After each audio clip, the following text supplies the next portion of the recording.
Welcome back, everyone. I hope you're doing well. Of course, we're continuing the brothers Gracchi, by Extra History. This is a third Ochlocracy. Ochlocracy. It's got to be one of the two. Tiberius is rose through fame in Iberia. He came back. He's trying to do a lot of populist laws and reforms that help the people. The world around him is more about like appeasing the aristocratic and the people who are not veterans versus the people who had served in the army, and there's so many foreign slaves, etc., etc. There's just a lot of problems, and we see a precedent that was created that's kind of unraveling the Republic of Rome. So now let's jump right back in and see what we got. To standstill and broke all Tiberius drove government to standstill and broke all bounds of Roman tradition, deposing a tribune so that he might get his way. But even as he pushed his reforms through with the people, other sentiments were brewing. All right.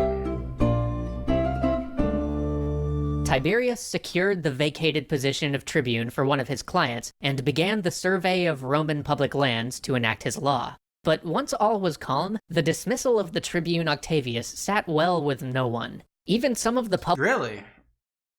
Because that was... I guess it's because of the traditionalism, but they voted him out. Public who had supported Tiberius looked with shame on how they'd let their republic be controlled by fickle whims. So he looked to shore up his support with the public when the perfect opportunity fell into his hands. The king of Pergamum died, and in his will, he left his kingdom to Rome. This may sound shocking, but he had no heir, and he didn't want his people to face a civil war, or eventually a war with Rome. He could better safeguard them by ensuring their good treatment in his will than by facing Rome on the battlefield. Tiberius seized on this, and said that the wealth of the king should be used to give poor farmers the tools they needed to get their farms started. And while the Senate was debating on how to administer the cities of the realm, Tiberius declared that this was not a matter for them to discuss, and that he himself would personally submit a proposal to the people. The Senate was incensed. Foreign affairs had always been the purview of the Senate. Now, even those senators who had previously stayed on the sidelines got involved. On the floor of the Senate, senator after senator began to give speeches berating Tiberius for acting like a king. Was there any merit in Tiberius's claim to be able to help out with foreign affairs, or is this like stretching the powers of whom he is? One of these speeches stung so deep that Tiberius ran out of the Senate house, gathered the people, and ordered that the senator who spoke be brought before them so Tiberius could denounce him. But the senator simply said to the people, "If thou wish to heap insult upon me and degrade me, and I invoke the aid of one of thy colleagues in office, and he mount the rostra to speak in my defense, and thou fly into a passion, come, wilt thou deprive that colleague of his office?" Very old English. Describe that. Trying to follow. This was a sarcastic reference to the removal of Octavian, and seeing the effect this had on the people, Tiberius simply dismissed the assembly and let the senator go. But now, fearing for his life and needing the sacrosanctity that came with being a tribune, Tiberius ran for tribune again. And I should mention that in 200 years, no man had ever served as tribune twice in a row. Is that a rule or just a precedent? He started making all sorts of promises to the people about what he would do as tribune, not all of which might be seen as in the best interests of Rome. But even this was not enough. On the day of the vote, Tiberius was clearly falling behind. His friends stood up and made speeches and hurled insults at the other candidate in an attempt to slow things down, managing to stall just long enough that the voting had to be closed for the day. They would be back the next day, and they would be rallying many more of their supporters to bring to the forum. At dawn, against many ill omens, Tiberius went to the forum for the election. A great crowd was gathered, but the voting couldn't be started. A disturbance on the periphery of the crowd kept interrupting the proceedings as the vote was being called to order. Then, a senator standing in the crowd motioned to Tiberius that he wished to speak. Tiberius waved to the crowd to let him through. The senator came forward with a warning. He stated that a faction of wealthy Romans planned to have Tiberius assassinated. That's gotta be demoralizing, really. We've seen this story that will play out in the future for a certain Caesar. However, Tiberius is no Caesar. But given the context here, you got to be a little bit fearful. But does he have like an armed guard though? We should. I mean, his head should definitely be on a swivel given the enemies he's already made. Given the reforms, his the vote out of Octavius and so forth. But could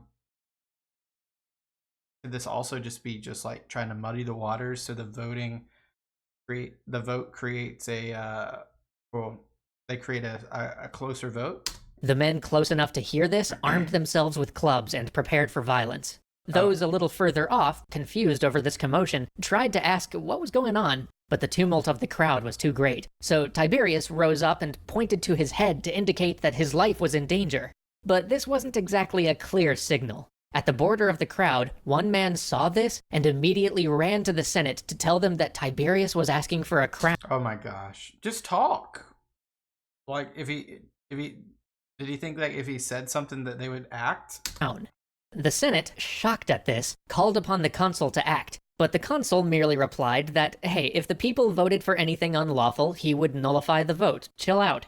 This was not a satisfactory answer for one of the senators, though, who leapt to his feet with the words, "Since then the chief magistrate betrays the state, do ye who wish to succor the laws follow me." And with many like-minded senators... I love how, I mean, it's no different today, but I love how opinionated guesses can substance itself into the realms of treason. And their attendants in tow, he marched toward the forum, grabbing clubs and staves and even the legs of benches to enact what they saw as the law. They lay into the crowd with their cudgels, and a panic began. Tiberius's men tried to fight back, but in the whirling melee and the trampling throng, Tiberius fell as he tried to escape, and his assailants fell upon him. One beat him with the leg of a bench, another with a stone, until at last, he and 300 others lay dead in the forum. What? What? And by the way, they don't have swords because I guess they're inside the pomerium and that's illegal.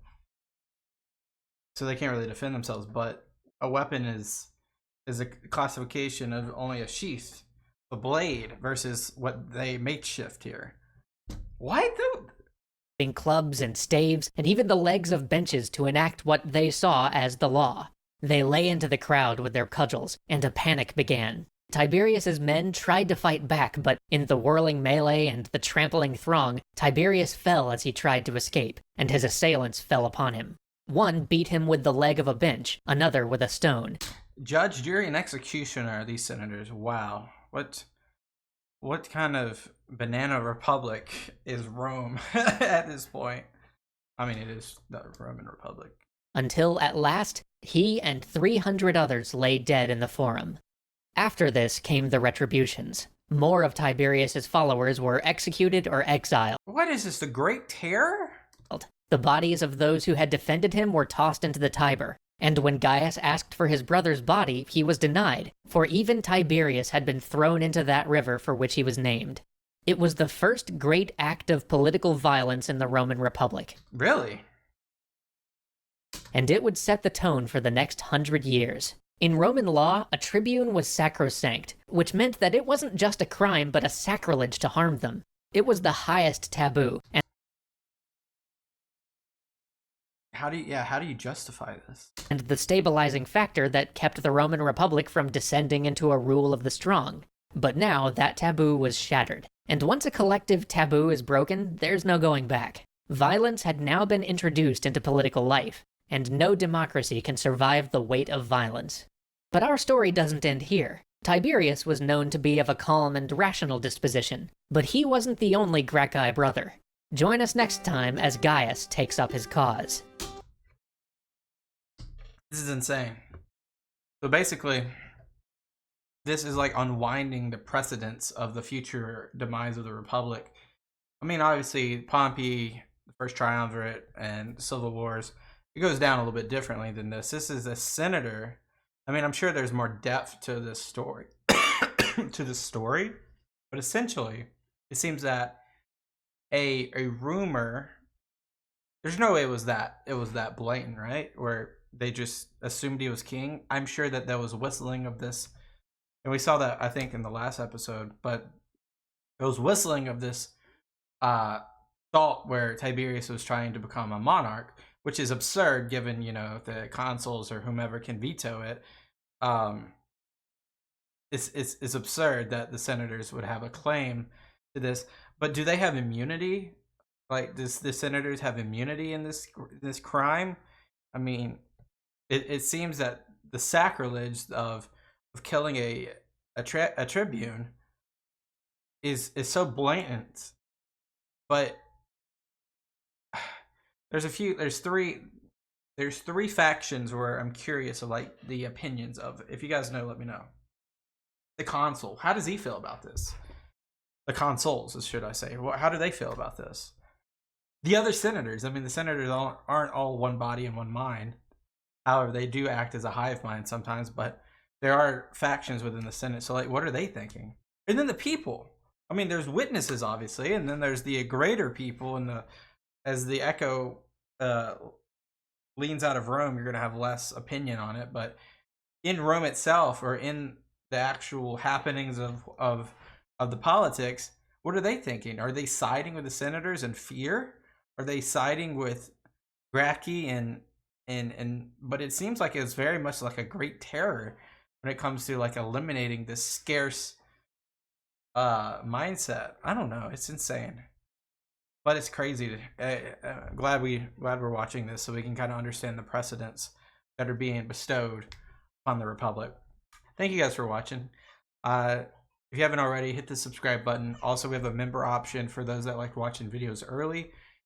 We always put one video early each day, so if you're a member, you get to see it early.